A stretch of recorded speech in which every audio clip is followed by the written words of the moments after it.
All right, what's going on, everybody? And we are live. Happy Friday. How's everybody feeling? Welcome to Founders Fridays. We're back at it. I hope everybody had a great week. We got an awesome session ahead of us. I hope you enjoyed the Money Getting Anthem. I saw a little Harlem Shakes, a little dance moves going on. Go ahead, Kiki. Show them a little something. Okay. Yeah. There you go. Ooh, get them. Get them. What's going on? This is what Founder Friday is all about, man. Just celebrating this Friday. We got through the week. We accomplished some goals. Might not have been easy, but we made it. We here. And we're here to elevate. We're here to grow. We're here to support each other. I'm seeing love in the chat. People may be seeing people they haven't seen in a while, friends, family. And that's what this is all about, community, having a good time, but also elevating, taking our businesses to the next level. You know, your business idea, turning that from ideation to an actual product and so forth. And so what better today to have a special guest today? Name rings bells, obviously. And so we got something exciting in store for us today. But before I dive in, of course, I do want to just do a quick pulse check. How was everybody's week? Happy Friday. How's everybody feeling? You feeling good? Cool. Y'all ready to make this money? Y'all ready to secure the bag? They feeling all right, Don. I see you. Don in her bag too, yo. I love it. I love it, man. So, of course, good to see everybody. We have an awesome session ahead of us today. It's called The Art of Crowdfunding. Secure the bag, The Art of Crowdfunding. We talked a little bit about VC and angels and so forth. And so we're diving in to the nitty gritty of crowdfunding with the guru himself, first Black man to raise 10 million on crowdfunding. That's a big deal. That's a very big deal. I'm gonna have to ask him if I can hold $1 after, but no, really though, this is an awesome session. Please take notes, soak up everything. And so without further ado, what I want to do is I'll give a quick little intro, but y'all already know the accolades. If you've been following our pages, you've been seeing the promotion, you already know that Isaac Hayes III himself, of course, is the CEO and founder of Fanbase. And so doing an awesome job. If y'all don't have it downloaded, go download that ASAP. If you haven't invested, go invest ASAP. We got how many 3 days left? 3, Isaac? We got 3 left to invest. We got 3 days. 3 days. If you ain't invested yet, get in. You need a minimum of what, like 250, 240, 245? 245. 245. Come on, y'all. 245. 245. Get your money up. Come on, get in there, invest, and support. Support Black owned, support innovation, and all of that. So I'm excited today. Of course, I gave a little bit of the accolades, a little bit of the resume, but y'all have seen it already, so you should know it. You should already know. So I'm gonna pass it over to Corey to give a more intimate introduction because, of course, Isaac is our special guest from our cohort, Corey and Kiki of Switch. By the way, go download Switch too. I'm gonna drop those links in the chat.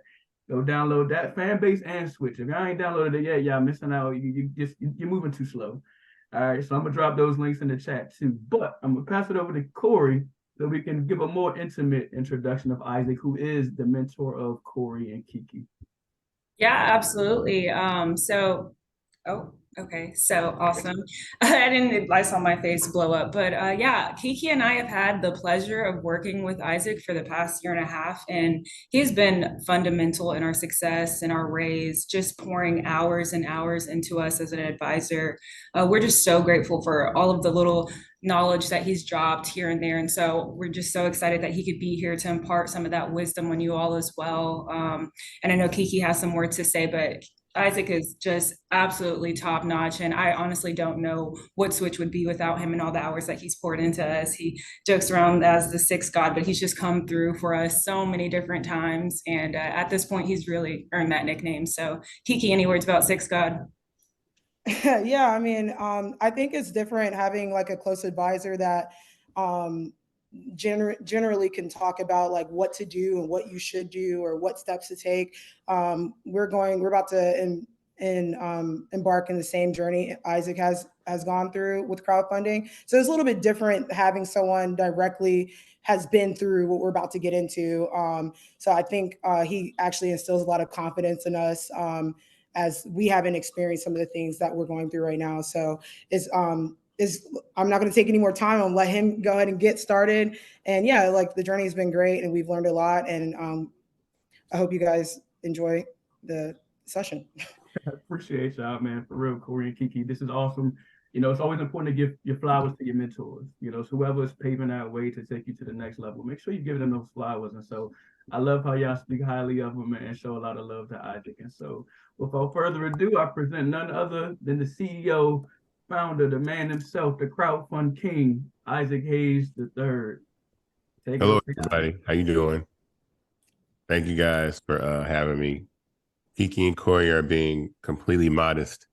I haze them all the time and make fun of them and tease them because I'm just like their big brother that, like, you know, just gives them a hard time. But I'm doing it on purpose because, you know, the journey that they're embarking on is one that is very, very serious. It is a serious process and a serious task I've had a chance to kind of learn and understand over the past 3 years now.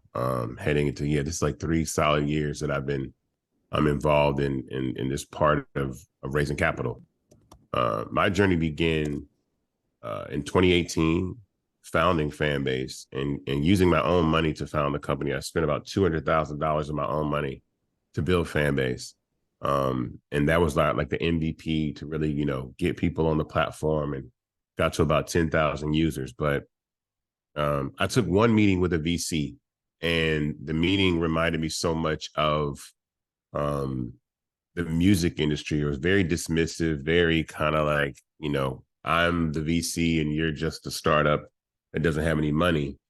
And I kind of left that conversation like, okay, like we need to raise capital, but COVID happened at the same time simultaneously. So we were stuck inside. So a woman by the name of Monique Idolette, who has a company called Rain Ventures, suggested that I get involved in equity crowdfunding. And she had a friend that Angela Benton, who actually had a company called Streamlix, who had raised like $1 million in I think about a couple of weeks, like really, really fast, on a platform called Start Engine. So I got referred to Start Engine. And I'm be super candid in this conversation, you know, first until we get to some questions, but only 2% of people that apply for equity crowdfunding get accepted. So that's all races, all genders. And so I think Fanbase was at a point where we had, like I said, we had a good amount of users, about 10,000 users. And I was ready to raise capital because we couldn't move. And so the timing just happened to be pretty excellent. I got accepted to equity crowdfunding. And then the first thing that, you know, my job was to do, and these are a couple things that I did. I'm going to say these before I even got to equity crowdfunding, but things that I just know that I needed to do with my business before I got there. The very first thing that I did is trademark the name Fanbase before I ever built Fanbase. So if you're taking notes, if you have a product or something that you want to build, trademark it, you know, in the class and the territory that you want to protect it, so that you can take your idea as far as you want to take it. That's the first thing I did. The second thing that I did is I incorporated in Delaware as a C Corp, and then I created stock and had all that available. You know, had multiple classes of stock available, and I did a stock split to be able to actually take on investors. So if I knew I was going to take on some investors, I had shares and the ability to do all that kind of stuff. So I did that. So now coming into Start Engine, when you get to the equity crowdfunding phase, it is not a easy process. It is very, very hard. And I'm glad that I went through this process, because I think initially I'm not going to say that I didn't take it seriously. I just know that they take it seriously. So the first probably meeting that I had, it was like they give you kind of like checkpoints to kind of say, hey, we need this bit of information by this day, because it takes about 3 months to launch a campaign. And I think the first meeting, I didn't have what they had prepared, ready or whatever. They said, oh, like, you know, we can go find somebody else to do this if you don't want to do it. Like, you know, we don't have to help you raise capital if you're not serious about it. And I think from that point on, it really, you know, made me be like, oh, okay, like this isn't a game. Like, I got to step up. And the most important part about that is through this entire process, it helped me learn about my business inside and out. Now, with venture capital and angel investors, I don't think you would know your business the way that you have to know your business by doing equity crowdfunding, because you learn about SEC regulations, you learn about, you know, just everything from your business, your financials that have to be audited or financial review depending on how much money that you're raising. So it was extremely important that I went through that process, because it helped me learn about Fanbase from multiple angles that made me a better founder. So I'm glad that I did this because I have a lot of information, a lot of experience about my company that I would not have had if I would have just gotten money from a venture capitalist and then taken that money and not known. So that was the point. So next, I'd say that with Fanbase, and everything is different. I looked at the landscape of what was going on in social media at the time.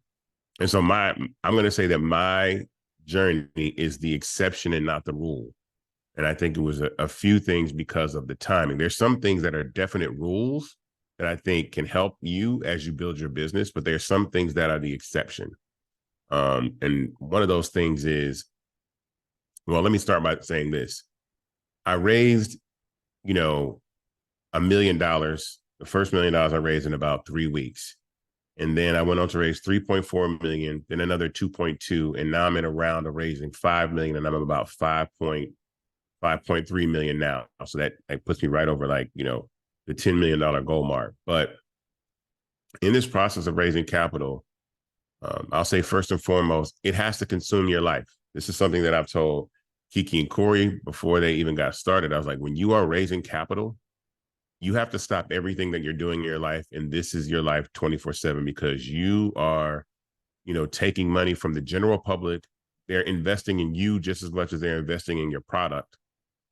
And so you have to be dedicated to the 24-hour-a-day, 7-day-a-week process of selling your business to people that want to believe in you. And it's not a joke. You got to really, hone into that. So the exception part was I happened to get on Clubhouse in the middle of the pandemic, and I had a social media platform that didn't have social audio at the time. It didn't have audio rooms at the time, but I remember getting on that platform and realizing that this app was a great place to network and meet people. You never knew who would be in the room: VCs, business people, entertainers, artists, or whatever. But most importantly, there was not a lot of Black people there in the beginning. It was about 4,000 people on the app. So I took that time to kind of, get involved and meet the founders and meet the people that worked there, and got all these invites and invited people to the platform. But the short version is that we all got on Clubhouse and people were like, here we go again. We're about to blow up another app that we don't own. And I took that as an opportunity because you cannot talk about your raise before it's live. You can't say that I'm raising capital until the day that your raise goes live. So I sat on Clubhouse and let everybody complain for 3 months, knowing that around November 1st, I was going to launch this raise to raise capital. And so the day that I did, I went on Clubhouse and had a room. That first $50,000 or so of investment in the fan base came from there. So that's the exception part. The rule, and depending if most of you guys are in tech, is the product. So the product part that I think really helped me is that I say all the time, typically when people raise money through equity crowdfunding, you have to spend an enormous amount of money in marketing. So you have to run ads. You have to Facebook ads, Instagram ads all over social media, get people to pay attention and notice your product and invest. I approached it very differently. I approached it from the product is the thing that people can invest in. And so if my product is quality and it's available, then people can actually use it, touch it, download it, make an assessment of whether they feel it's worthy of investing, and then invest. And so that is what I tell Kiki and Corey. That's what I tell people is the marketing side of what you're trying to do is important, but the product is more important. That's the best marketing tool that you have when you're dealing with technology. Now, if you're raising capital for another type of business, if you're building a jet engine or a restaurant, or you're selling, food products, it's hard for everybody that you want to invest to either taste your food or taste your drink or know what your jet engine is going to do. So that's different. So when people have an opportunity to touch your product and use it, that is the best and first impression that you can make on anyone in trying to raise capital. So I would say put your focus on making sure that you have the best quality product that people can use, because it takes all of the energy out of having to market it. They can download your app. It doesn't crash. It's not buggy. It works. They see activity. They get the core functionality of what you're trying to do or what your business is, and people will invest, because most people will tell you that they invest in the founder just as much as they invest in the product itself. So That's another bit of advice. And then I say, how you represent yourself as a founder is important.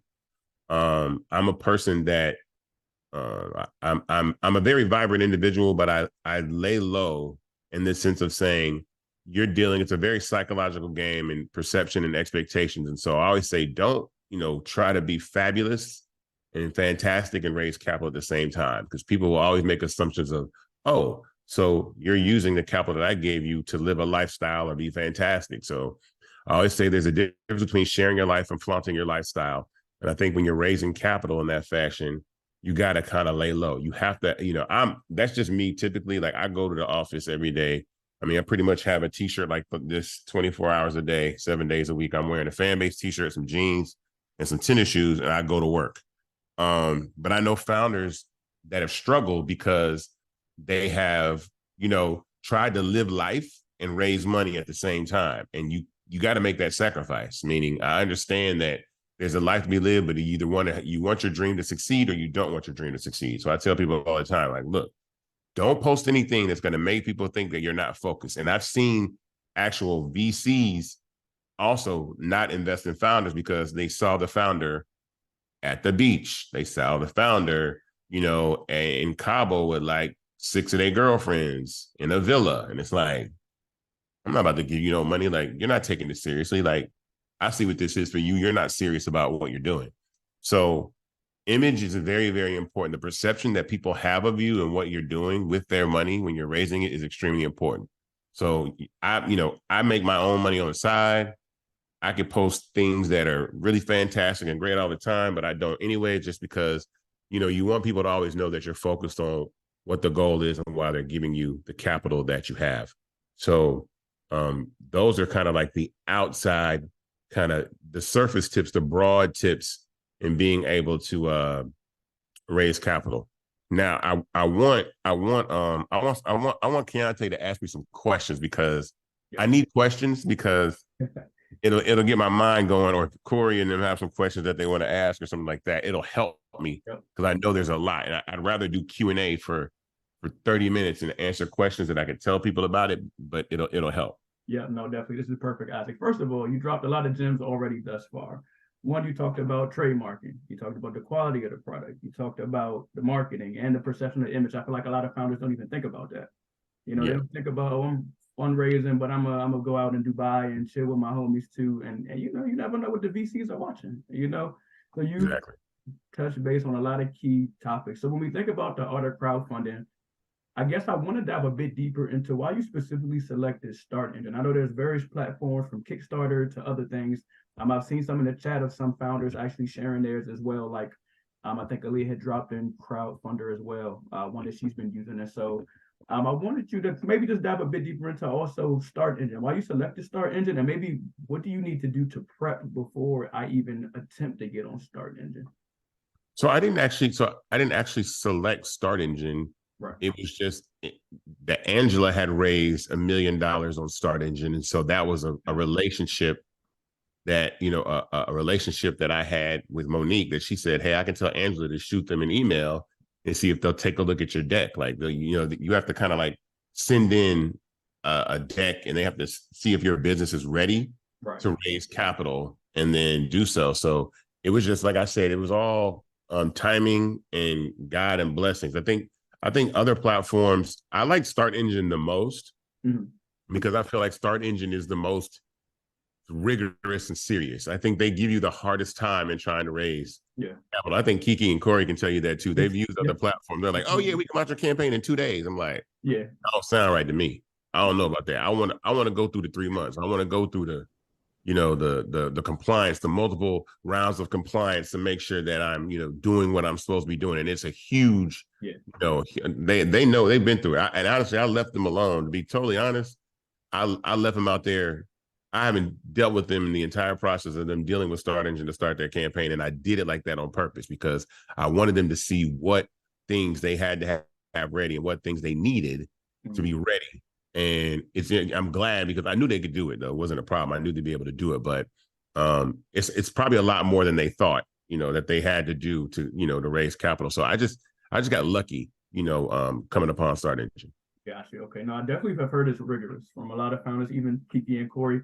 Would y'all like to hop in and maybe kind of give some of the other founders just some of the challenges y'all facing? Like, what do they need to do to get prepared for Start Engine? If Yeah. I want to hop in real quick. Yeah, well, right before I answer the Start Engine, Corey and I do have experience with other crowdfunding platforms as well. We did a family and friends round on WeFunder.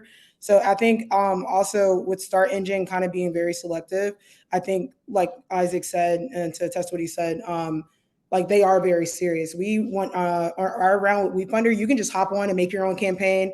And the only difference is that you have to reach a goal of up to 50,000, but that needs to be from your own personal network before they launch your campaign live. So you still have to have access to people and hustle to try to raise 50,000. And then you have to set your minimum at a certain price point so you can get to that 50,000 fast so the general public can have access to your campaign and see it and want to invest in your product or business. And then like other crowdfunding platforms, they just have different nuances of like how you can even be accepted. Like there's like AngelList, that's kind of like a specific SPV platform. And you have to be like, all your investors have to be accredited, which makes no sense because the whole point of crowdfunding is so you don't have to be accredited. And then you have like Seed Invest and you have Republica.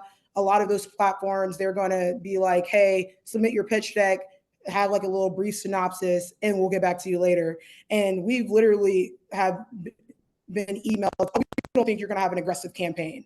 We're like, how do you know that? Like off of a pitch deck, you haven't even interviewed us and things like that. Right. So even with Isaac's help, he did refer us to Start Engine. They were like, we had several meetings with them. They were like, I don't know. Like, so I think what helped us in that process in the beginning was that our product did just launch. Right. So just attesting to what he said with like having a product that the general public can feel and see and test out for themselves literally helps, because I think had we not had our product just launch, I don't think they would have even accepted us, even with a referral from Isaac. But as far as the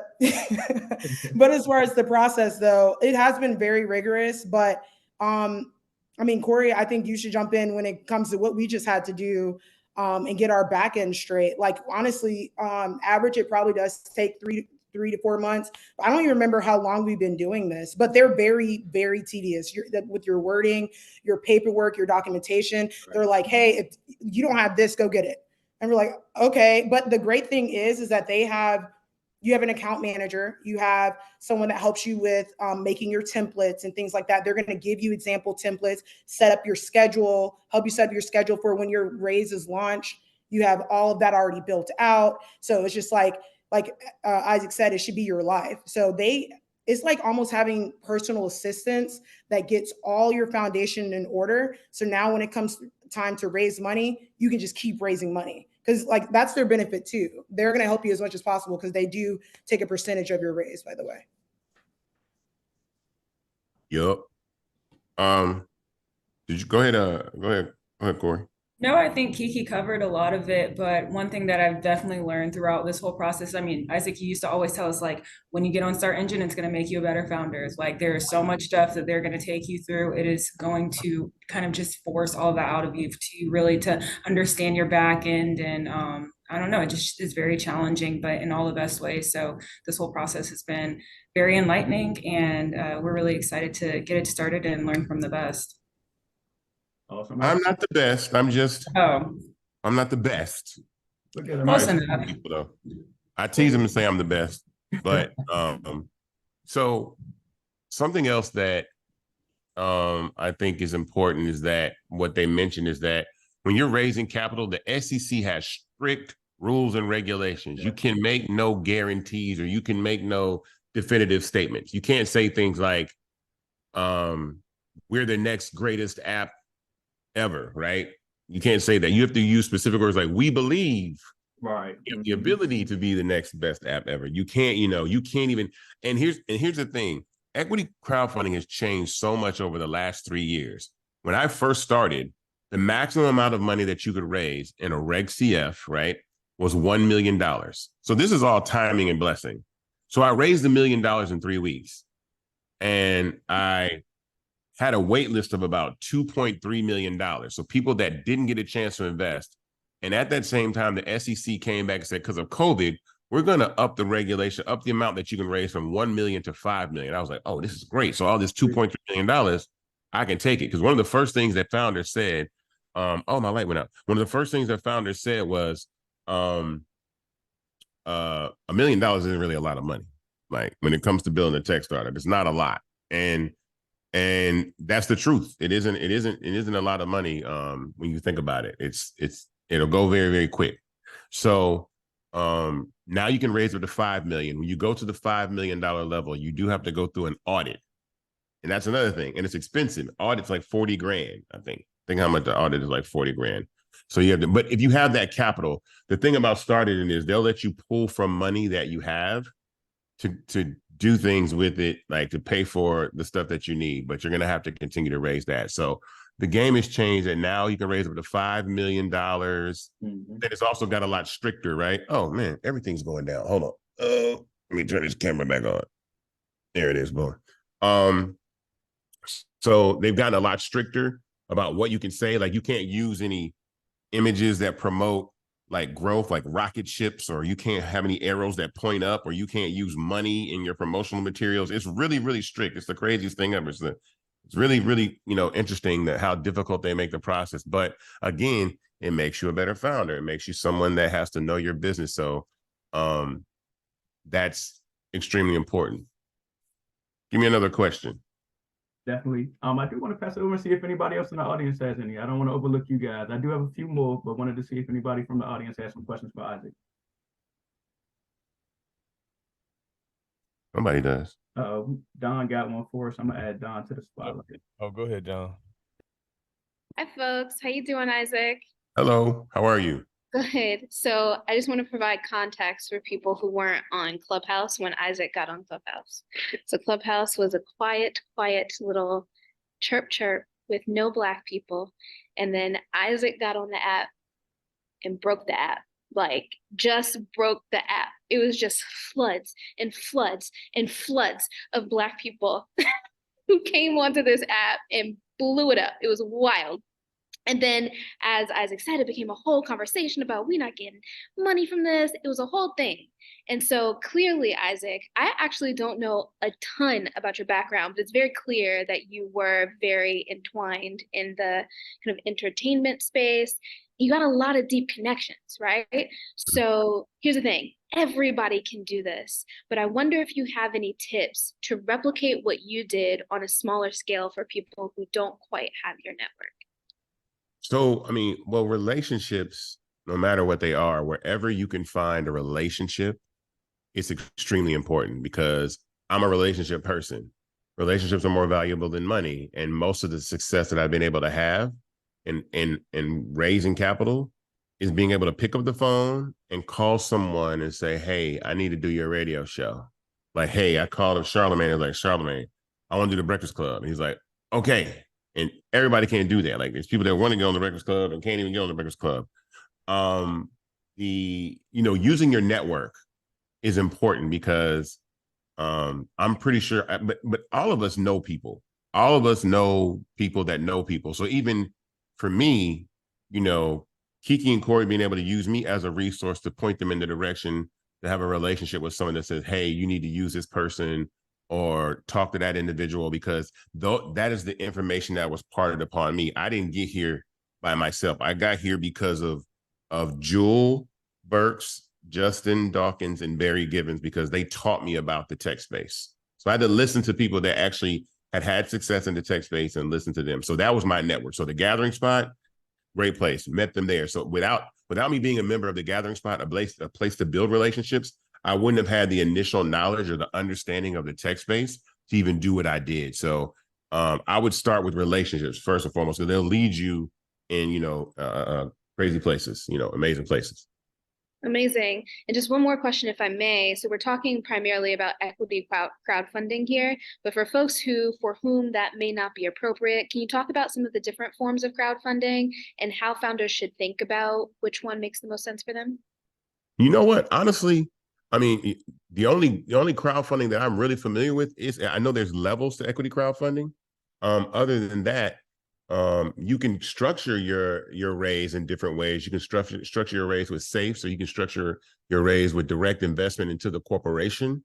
And then outside of that, I think is when you get into, venture and all those other things. Now, what I will say is equity crowdfunding, I'll give it to you like this. I'll use the music business, which is the only way I know how to talk about tech is through music. The VCs are the record labels. The startups are the artists. And the App Store charts and the Billboard charts are the same thing. So if you're moving up the App Store charts, it's like moving up the Billboard charts, because these VCs are watching the charts and they're like, who is this company? And what are they doing in XYZ? What I loved about equity crowdfunding is it takes the power away from venture, because venture can be very, very predatory. And what I mean by that is I know people that have been in incubators that have gotten $50,000 for their startup, which is a great boost and a great piece to start your company, but the incubator might take 10% of your company. That's a lot.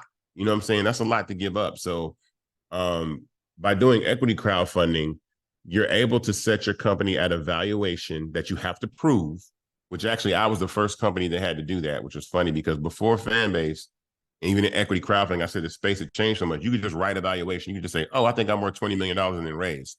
And the SEC was like, no, you have to show us other companies in the market that have raised capital at similar or greater valuations to prove your valuation. So I had to go say, look, Clubhouse raised $10 million at $100 million valuation with 2,500 users.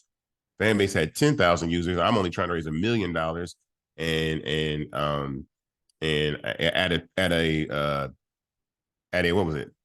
At a $20 million valuation. So I was already able to be able to say, okay, Fanbase, we're $20 million. We have 10,000 users and all I need is $1 million. So that's how I was able to do that. So those are the type that, those are the specifics that I know about the type of crowdfunding that I'm doing. And I've been able to do because I've been really so locked in on this. I haven't really thought much about anything other than that. Just to jump in real quick, Don, I can answer just, you asked about what other platforms to recommend as far as crowdfunding, and Corey and I probably have applied to like all of them. So, or tried all of them. So I definitely, I think I'm not promoting WeFunder as like the best or anything like that, but I'm saying like if you're a founder that needs money and can hustle and try to get 50,000 and for your business, I definitely would just go ahead and go on WeFunder. I'm telling you, like Corey and I put our bootleg a pitch deck on it, and we made some terrible video from Canva and with a cover page, and we used our network and we set our minimum investment for our family and friends at 1,500. We had 38 investors. We said, hey, we were promoting. We said, hey, we're trying to do this in a month, and we actually got to $72,000 in a month. So I think what I would say is just WeFunder, if you just need to raise some money and don't want to go through the hoops, jump through the hoops and apply and have to wait to get accepted and they say no and all this kind of stuff. And it's an SEC regulated site. You're still going to get a Form C. Like Isaac said, you can set your own rules. You just need to get that minimum. It's called testing the waters. I would just go ahead and do WeFunder because like we've all been there. We just trying to get some money for our business and not have to get it out of our pocket. I would just go ahead and jump on WeFunder, put your pitch deck up, do it real quick, and go ahead and get a list of family and friends and set a goal and set the minimum. Well, and then hold on. Let me jump in there real quick though. Yeah, go ahead. Try to, because I think with Kiki and Corey, there's some things that you had now say that. That's fine that you said that, but also say since transitioning to Start Engine, name some things that you may have had to correct that you did from WeFunder to Start Engine. So you're giving people like, okay, from going from WeFunder to Start Engine, we had to do this. You see what I'm saying? So what's the difference from going to WeFunder to Start Engine? So I will say once we reached the testing the waters goal, and we didn't go live with our campaign. Like we told them, like as soon as like you reach that 50,000 minimum for the testing the waters, they just put it live. Like, and we didn't go live with our campaign. And we told him to take it down. We're like, we always had the goal to go into Start Engine. We're like, we just needed to raise that 50,000 real quick. As far as like the transition, there is no help with WeFunder. There is no like help setting up your campaign, right? You probably don't get that help until you reach that 50,000. Like I said, like we didn't even go through the getting to the like the campaign live yet. Like as soon as it was available live, we're like, shut it down. We don't, because like we wanted to present ourselves right to the public. And we're like I told you, we put up a janky pitch deck and we were just hustling, trying to get that money. So we didn't even see what going live on that platform will be like. So I don't know how much help you have when your campaign is live, but I will say that in order for us to get that 50,000 of testing the waters, it was all by ourselves. There was really no help. Like you have like an account manager that's assigned to you and you can email them with any questions, especially if, depending on how you set your raise. Like we did a convertible note structure on there. Whereas now in Start Engine, we're doing straight equity, giving up common B stock. So I can't say so much on the transition other than like they forgot to give us like our final documents and we had to reach out for that when Start Engine was like, hey, we're missing this, this, and this from WeFunder, your WeFunder raise. And it was like, why didn't y'all give us this? And when we reached out, they were like, oh, we were supposed to do that, but we didn't. And so I don't know if Corey has anything else. Who at WeFunder sounds like that? I'm kidding. Oh, I mean, Jake from WeFunder. But yeah, Corey probably can add a little if she remembers anything specifically. But like No, we didn't go live. Yeah, I think that the biggest difference in the transition is just like having our internal affairs in order is something that Start Engine is big on. WeFunder really doesn't check like your cap table, the form CAR, and filing all these things with the SEC. It kind of just seems like a lot of it is on our part and we just upload it and go from there. So really it's just the internal affairs part that I think is the biggest difference that has been our kind of biggest impediment right now is just getting over that and getting everything together for them. But I will say, like if you are like if you're just trying to hustle and get some money, you can always get your back end in order later. Like, I'm not promoting like not having it together, but we thought we had it kind of tight, and it wasn't tight until Start Engine said it wasn't tight, and we're like, okay, we thought we were good, but we really weren't. So I definitely say like at the end of the day, just hustle and get the money. WeFunder is going to let you put up a janky slide, use your networks to raise that testing the waters to 50,000. And then if you want to stay live on WeFunder, go right ahead. And then you can always go back and get your affairs in order. Like if that's anything you would want to take away from how we did it, because that's what we literally did. So Listen, well, yeah, that is. I don't promote that, by the way. I'm not promoting that, but I'm just saying, like, it's hard out there. She's like, yo, we finna do this. Like, we finna get it cracking. Like, I don't care. But and here's something that's important. The reason why equity crowdfunding is so important is number one, as a person of color or a woman, especially an African American woman, a Black woman, they're not giving money. Like, they're not giving us money, man. Like, that's the thing about the VC game is like, they're not giving us money, man. They say underrepresented and all this, and they're really not trying to give us the bag. And the only reason they started giving us the bag is because of George Floyd. They was really not giving us the bag before then. It wasn't even getting given. So I like equity crowdfunding because it's like, I don't need y'all. Like, I can go to like I said, rather than signing to the label, which is a VC, I sold $10 million worth of shares out of the trunk of my car like Master P. I like that because now I'm in a position that every update we release, every time we update the app, every growth spurt that we have, it puts us in a better position that creates FOMO for VC to say, well, look, we can't beat them. We got to go invest in them. Like, we got to put money, and that's a different conversation. That's a conversation that artists have with labels that people like they sign when they don't have any buzz, and you sign when you got buzz, and you wind up owning your masters and you're publishing, and the split's better and all the XYZ. So it puts you in a better position of negotiation because you're getting money straight from your community. And please believe that the VC community tried to dequalify, or diminish equity crowdfunding as people saying, oh, they're unsophisticated investors. That's just their way of trying to make it seem like it's not viable because you're cutting in on their ability to take advantage of your company earlier than they can. That's it. That's the only reason why.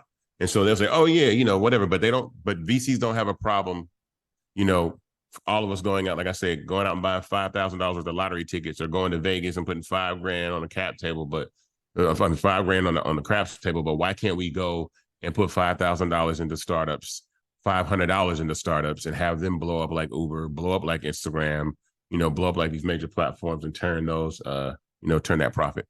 I see Jeffrey had his hand up, and then I saw Jordan. All right, thank you, everyone.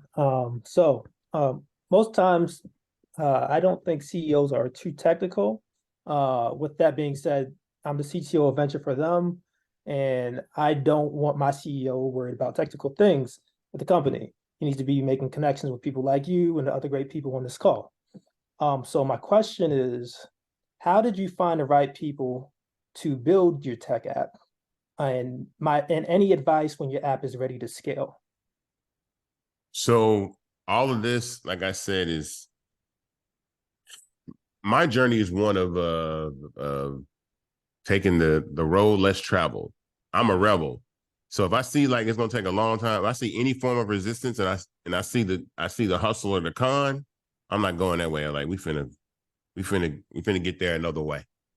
So my team was built honestly from a relationship. Again, like my attorney, I was a music producer like 20 years, and my attorney that was my attorney since 2004 recommended, say, hey, I know this guy that builds websites and apps. He's really good. This is what made got my attention. He goes, he's Argentinian, and he lives in Atlanta though.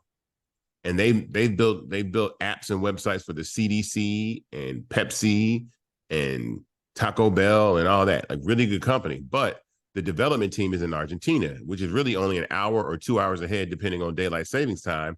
But he's in Atlanta. So it'll cost a third of what you were trying to build the initial MVP for Fanbase. So if I was trying to build Fanbase from US developers, it would have cost me $600,000 to do it. I would have never been able to do it. So I met Ramiro, and Ramiro was the third person that I tried to work with. And the first two were African American, were Black developers. And the first Black developer, he was just a little too busy. He had a lot on his plate, couldn't do that. The second two guys, they hadn't really worked together that much and didn't have their stuff together. But Ramiro came in with like the real comprehensive plan about this. Like they laid it out on the table for me. Like you can take path A or path B. You can do this, X, Y, Z. I have a whole team. And so I just kind of took the path of, I don't know this space. I know what I want, but I know how to build it. So once I saw that they could deliver my vision, I chose them. They could deliver my vision efficiently and effectively and without cost, then that's it. Because if it doesn't feel right, because I went with my gut, it didn't feel right. The first two didn't feel right. As soon as I met Ramiro, it was like, this feels right. This feels exactly how I would hope it would feel that if I was working with somebody that's about to take my dream and my idea and try to turn it into a business. And so that was the development of that team. And then everybody else that's come along through the Fanbase journey have actually been relationships with other people, because I was actually just talking to Ramiro the other day. Is like a lot of our senior advisors and executives came from a relationship with somebody that I had here in Atlanta, this guy named Shakar Cohen, who sold his company to Peloton through music. And so I was building music into Fanbase. He goes, I know this guy named Bill Campbell. He's like the guy that wrote all the licenses for like Musical.ly and TikTok. He's in the music business. So if you want to have music on your app, he's the guy you got to go have. So we got Bill. So Bill became an advisor. And Bill introduced me to John. And then John introduced me to Rich. And John introduced us to Andrew. So Andrew does our analytics. And so all these people started coming on board through relationships, relationship after relationship with people that knew people. And I think more importantly, though, is that all of them believed in Fanbase too, and Ramiro included, because our initial, relationship was one of, it was a business relationship. I paid them to develop Fanbase, right? I paid them out of my pocket. I paid them to maintain it. So they were just kind of there as the team until Ramiro comes to me one day and says, hey, we've been in this business for like 12 years. We think this shit is cool. We want to own part of it. And going back to what Jewel and Barry and Justin told me, they says, no one's going to lend you money unless you have a CTO that owns part of your company, that has skin in the game, because no one's going to give you money and says, I can make the app do X, Y, and Z, but you don't have anybody to build it. So until you have somebody that can actually build what you say out of your brain and that they're part of the company, that they won't just pick up and leave and go away, then it's going to be harder to raise capital. So you have to have a CTO involved. And I think that's how my team came together. But I knew that I needed these key pieces to actually have equity. So Ramiro and them are equity owners in Fanbase, that his company, the development team, they own a portion of Fanbase, which makes it a lot easier and makes it a lot more comfortable for investors to say, oh, okay, you guys can build this and they're part of the company. Thank you so much. Jordan. Hello, good evening. Thank you for being here, and shout out to you, Keontae, for putting this together. My name is Jordan. I'm also based here in Atlanta, and I'm building a company called Forefront, which is a social commerce platform that allows shoppers and influencers to get paid to share their favorite Black-owned brands.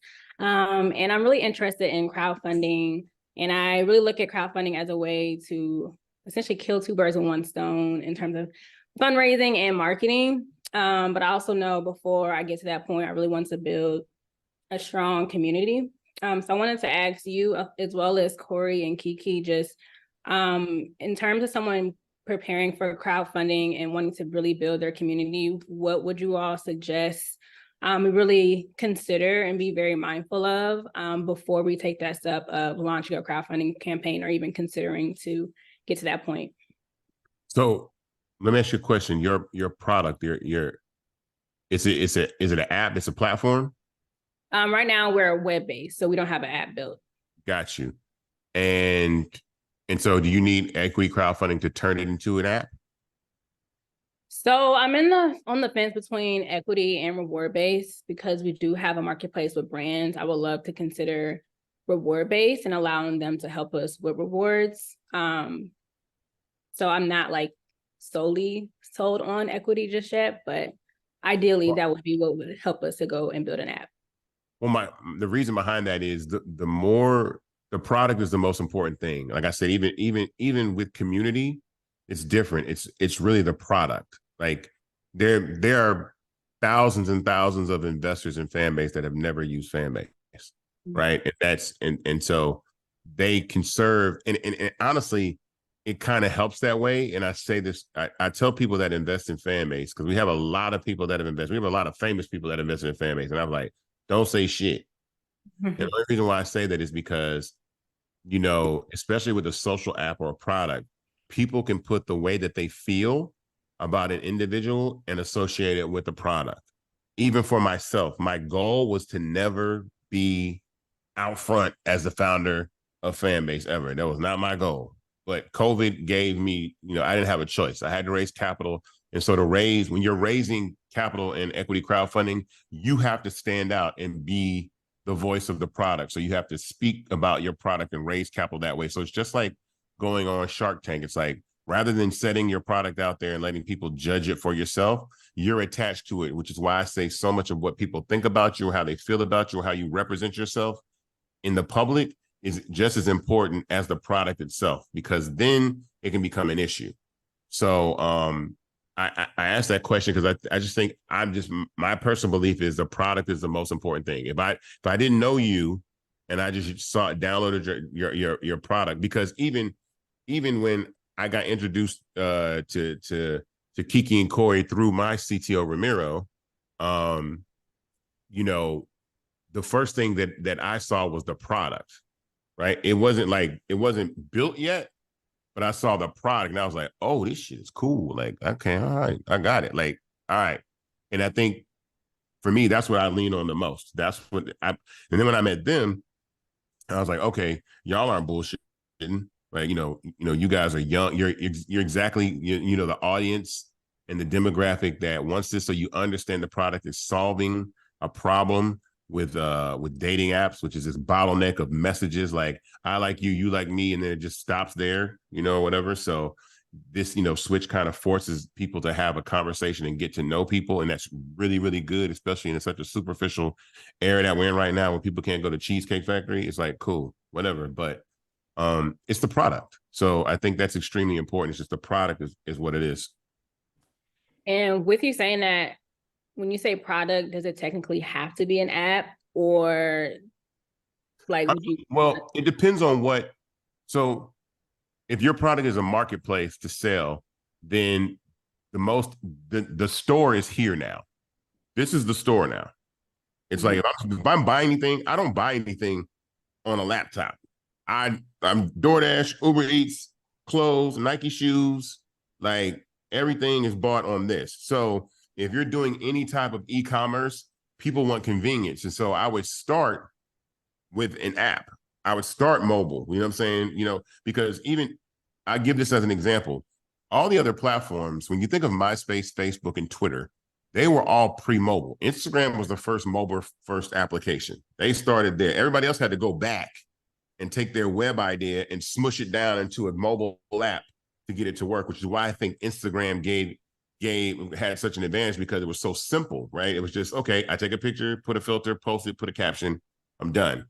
Facebook has got, I got Facebook groups and a wall and messages, and you know, same thing from MySpace. It was so cumbersome that before technology could make, you know, things easier to build. So if you can go mobile, because this is why I built Fanbase, because the ability for people to purchase subscriptions from people using in-app purchase technology it changes the game, because I don't have to pull out a credit card and use a CVV and enter my address and all that other shit. And that's what people want to be able to do. So I think if you are raising capital, I would focus on getting at least an MVP of an app done, because that's just going to give you, you know, it's going to make it a lot simpler for people to understand and grasp. Got it. Thank you. And I do have one more question, if I can, for Corey and Kiki. I know you both mentioned earlier, before I guess you got introduced to Start Engine, or I guess got approved, they were kind of like not really seeing, I don't know if it was seeing the vision or thinking you all were ready, but what kind of changed in the midst of the process in terms of just the product or attraction, whatever the case is, that got you all to the other side to Yeah, transparently, I saw him mouth it, Six God. Yeah, Isaac really came through for us with that one. Just seeing that relationship and him believing in our product really did wonders for us. So we already had kind of the things that they were looking for in terms of the product and, you know, the fit for that. But Isaac, once again, I mean, I can't say it enough. He's just really helped us tremendously. So that relationship really benefited us. I don't know if. I'll say this too, that's important, is that I demand that Kiki and Corey do for others what I've done for them. That's what we have to do, because I've recommended Kiki and Corey will be my 4th or 5th company. It'll be the 5th, because there's another one coming probably in the top of the year that I've recommended for Start Engine, and they've gone on to raise $1 million. So if you're familiar with Crown and Hops, you're familiar with the Black Bread Company. Now we got Switch. Like, and I've invested in all the companies that I've recommended to Start Engine, because again, it's like I can invest in these startups and then actually, you know, get a piece of them, but by supporting them and investing them in a way that I couldn't as an accredited investor, but just as like an individual human being, and then help these people build their businesses, because again, they're having the same trouble getting money that I am. They're having trouble raising money for to make their bread and make their beer and, you know, build apps. And so, you know, we have to continue to pack, because that's what happened with me. Like I said, Angela Benton handed it to me. Dawn Dixon, you know, she taught me everything about, you know, equity crowdfunding. Now, that's one thing that we didn't get into that I will say quickly is, when you start raising capital, you are alone, right? You are by yourself. Until you prove yourself and raise over a certain amount of money, like the first $10,000, like Start Engine won't even pay you any attention until you raise like $10 or $15 or $50,000 or the first, you know, $50,000 or $100,000. They're like, we don't even acknowledge you're on your own. So you're going to have to go out there and raise that capital.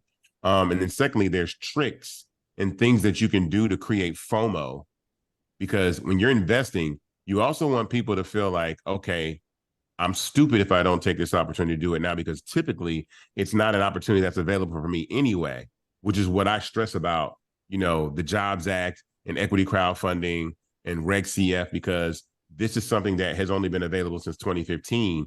And so you have to keep people aware, because what will happen is everybody out here, including your friends, trust and believe me, will think you're going to fail. They'll watch you and be like, he ain't finna raise him. He ain't even finna raise 50,000. Oh, he raised 50,000. Well, I bet he don't get to 150. Oh shit, he's at 150. He not gonna get the $500,000. Oh shit, he's gonna have. Let me go ahead and put my money in if I look stupid. And everybody does that. And then when you do it, it's like then it snowballs and everybody gets scared and like they just rush that. They rush the website to get a piece of it because it's like, man, I feel like an asshole if I didn't. So be prepared to not be supported by people that you know. And what I mean by that is the people that you know the closest are the least likely to support you. And I call it familiarity bias. I tell the girls, I said, don't take it personal. Don't get upset. If people that you know for 15 years and you went to school with and y'all done hung out at the club, if they don't invest, you're like, you invest? Yeah, I'm gonna invest. Like, nah, it's this comfortability that we have with one another. Take all the emotion out of it. Don't be offended. Don't take it personally. It's just some people will support you because they know you and some people won't because it's just familiarity bias and XYZ. So focus on the broader vision of everybody that you can reach to do that. Because most people think immediately, I can go to my friends, I can get my friends to give me $250, right? Like, no. And then you'd be like, your feelings will get hurt. You'd be like, damn, that's messed up. But you use those tools, those tricks of making people aware. Like let people know the progress. Like that's what I do. Like every time you reach a certain amount of money, let people know, like we raised 10,000, we raised 20, and people will watch you. And then it becomes a game to people. They're like, he really not about to do this.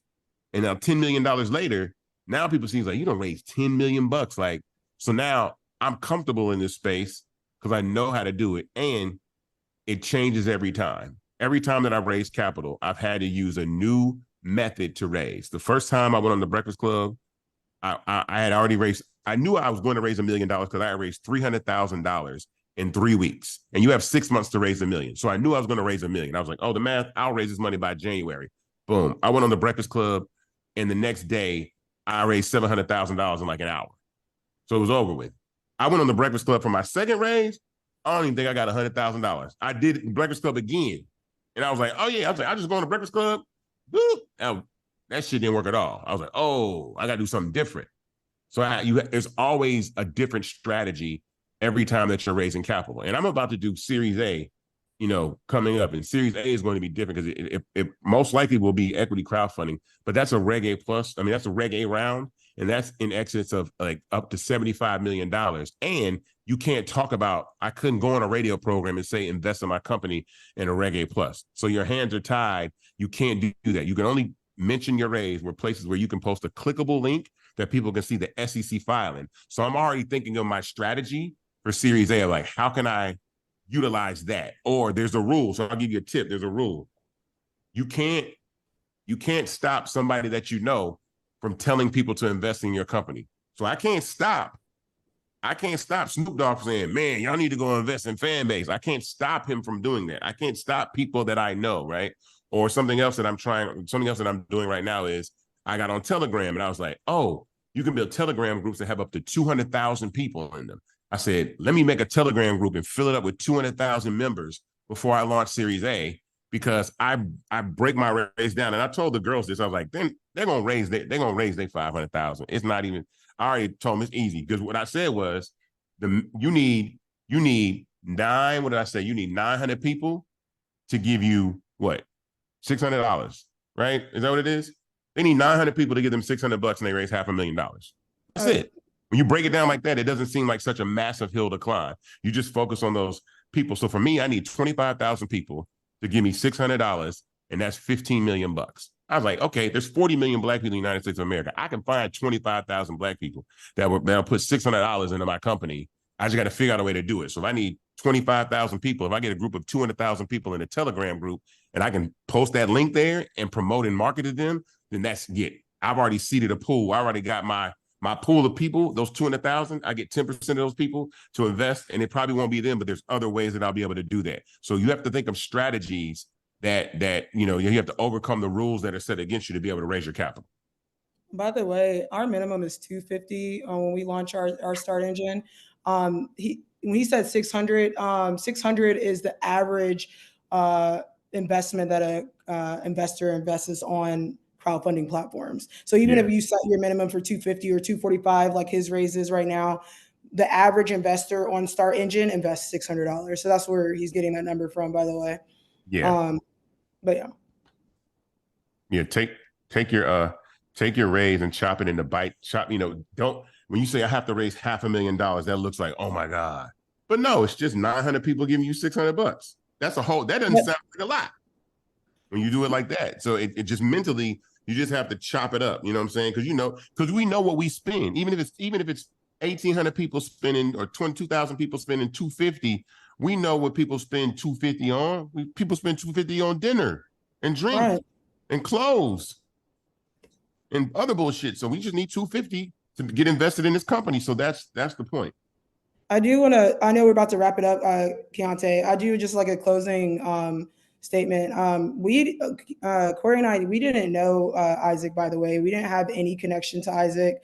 Like he's a stranger, for real. When we, I don't know how Isaac came up on my LinkedIn. I didn't know him from Clubhouse. I was on Clubhouse very early as well. And someone reposted him on LinkedIn. And at the time, Corey and I were looking for a development firm to build out our app because we already had the prototype. We had bootstrapped to make the prototype. So I went on.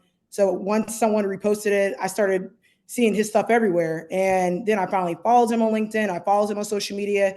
And then when we had the great idea, we were both moving back to Atlanta at the time. We wanted a great development team, and we wanted them like not far. We didn't want them in another country or anything like that. So we really wanted our development firm to be in Atlanta, if local, if possible. And also we were shopping around to see if like the price that we were quoted is in line with what other people are quoting us. And so I just went on Isaac's page and looked at his team, saw his CTO, went on to his CTO's page, and then saw his business website, went on their website, and I put in an inquiry, and we set up a meeting through there. And when we showed them our pitch deck, we showed them our prototype, and we're like, look, we just want someone to build it. We know you built Fanbase. We know you built other quality apps going down through your website. Like, what's the quote? The guy that we met with, he's the business development manager for Consult R. And he was the one that brought up Isaac. We never brought up Isaac on the call. He was like, oh my God, he would love to know Black women in tech and blah, blah, blah, blah. Like, I should set up a meeting with you guys. So obviously, as you guys know, that parlayed into us meeting Isaac in person. And then he actually became our first angel investor. I just really do want to stress the importance of sending a message on LinkedIn. Like, it doesn't matter how many followers they have. It doesn't matter how many, if it's Snoop Dogg or whatever, like a lot of us don't have the contacts to Breakfast Club and things like that. But like, don't be afraid to network and just send the message. Or if you know someone that knows someone, or you can see on Instagram, okay, why do they follow? And do you know someone that knows someone?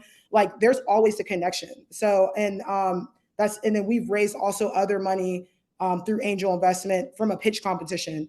Someone hit us up and they were like, hey, I want to invest in the company. And so, I just want to stress the importance of networking, and do not be afraid to approach famous people or celebrities or whatever it may be. So, because that's actually going to help you get to the bag more. Our whole journey for us raising 200K prior to being on the App Store has been strictly off of networking. I promise you that. We don't know famous people or anything like that. It's been cold emails and things like that. So please just do that, and you'll be able to save your business and raise that money.